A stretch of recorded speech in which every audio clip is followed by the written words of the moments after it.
बाद ग्रेड 1 से 16 तक के मुलाजिमीन की तनख्वाह 10% बढ़ाई गई है और ग्रेड 17 से 22 की 5% बढ़ाई गई है।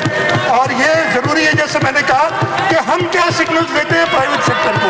सिंध असेंबली में बजट इजलास स्पीकर आगा सिराज दुरानी सदारत थियो, जंहिंमें वॾे वज़ीर सैयद मुराद अली शाह मुखालिफ़ धुर जे शदीद गोड़ में नए माली साल जी बजट पेश कई। वॾे वज़ीर सैयद मुराद अली शाह ॿुधायो त नए माली साल जी बजट जो काथो 12 खरब 41 अरब 13 करोड़ आहे। नए माली साल जी बजट में सिंध सरकार सरकारी मुलाज़िमनि जे पगारनि ऐं पेंशन में वाध करे छॾी आहे। 1 खां 16 ग्रेड जे मुलाज़िमनि जी पगार में 10% वाध कई वई। 17 ग्रेड जे मुलाज़िमनि जी पगारनि में 5% वाध कई वई। टैक्स आमदनी जो अंदाज़ो 1222.75 अरब रुपया आहे। वॾे वज़ीर चयो त कोरोना वबा ऐं ॿियनि बीमारियुनि खे मुंहुं ॾियण लाइ सिहत खाते जी बजट 16.1% वाधाई वई आहे। सिहत खाते जी बजट 1939.18 अरब रुपया रखी वई आहे, जिन मां 5 अरब रुपया कोरोना वायरस लाइ मखसूस कया विया आहिनि। कराची नीपा ते वबाई मर्ज़ जे इलाज लाइ अस्पताल लाइ 1 अरब रुपया मखसूस कया विया। ताज़ो तयारु थियल अस्पतालुनि ऐं सिहत जी सहूलियतुनि खे अपग्रेडेशन लाइ बि रक़म रखी वई। सिहत खाते जी वर्टिकल प्रोग्राम लाइ 7 अरब रुपया मखसूस कया विया। Polio, TB, AIDS, lady health workers programme लाइ भी रक़म रखी वई।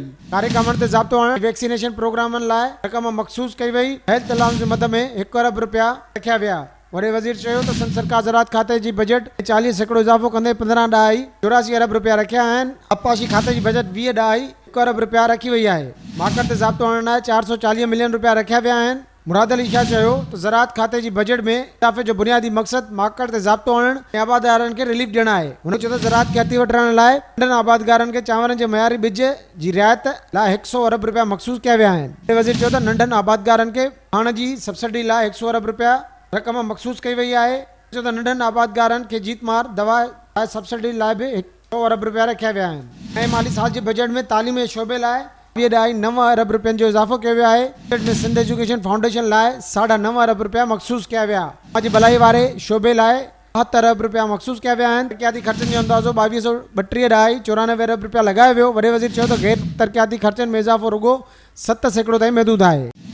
सैयद मुराद अली शाह चयो त ख़र्चनि जी वाध बुनियादी तौर ते कोरोना सबबु आहे। तरक़ियाती रिथाउनि लाइ 209 अरब रुपया मखसूस कया विया आहिनि। नए माली साल जे बजट में मिल्कियत, गाॾियुनि, वणज वापार ऐं रोज़गार खां आजो करार ॾिनो वियो आहे। शहरी इलाइक़नि में गुरबत जे ख़ात्मे जे प्रोग्राम लाइ रक़म रखी वई आहे। सैयद मुराद अली शाह चयो त नंढे कारोबार लाइ 300 अरब रुपया रखिया विया आहिनि। चयो त ॿेराड़ियुनि में गुरबत जे ख़ात्मे जे प्रोग्राम लाइ 200 अरब रुपया मखसूस कया विया आहिनि। बजट में सिंध पीपुल्स सपोर्ट प्रोग्राम तहत कैश ट्रांसफर लाइ 1000 अरबनि जो अंदाज़ो लॻायो वियो आहे। वॾे वज़ीर सिंध बैंक जी मदद सां नंढे ऐं विचोले दर्जे जे कारोबार लाइ कर्ज़ ॾियण जो पिणु ऐलान कयो। बजट में सॉफ्ट लोन प्रोग्राम लाइ 500 अरब रुपया मखसूस कया विया आहिनि। बजट में IT टेक्नोलॉजी, इंटरवेंशन ऐं इनोवेशन सोल्यूशन लाइ 700 मिलियन तजवीज़ कया विया आहिनि।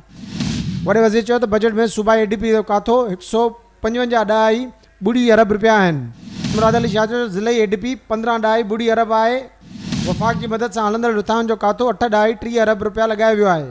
वॾे वज़ीर जो चवणो त बजट में ग़रीबनि ऐं आबादगारनि तोड़े नौजवाननि खे रिलीफ ॾिनो वियो आहे। सरकारी मुलाज़िमनि ऐं ख़ानगी शोबे खे बि रिलीफ ॾिनो वियो। वॾे वज़ीर सैयद मुराद अली शाह जो चवणो हो त ॾुखियाईनि बावजूदि उन्हनि तरक़ियाती कमनि लाइ बजट रखी आहे। अवाम खे अकेलो न छॾियो वेंदो।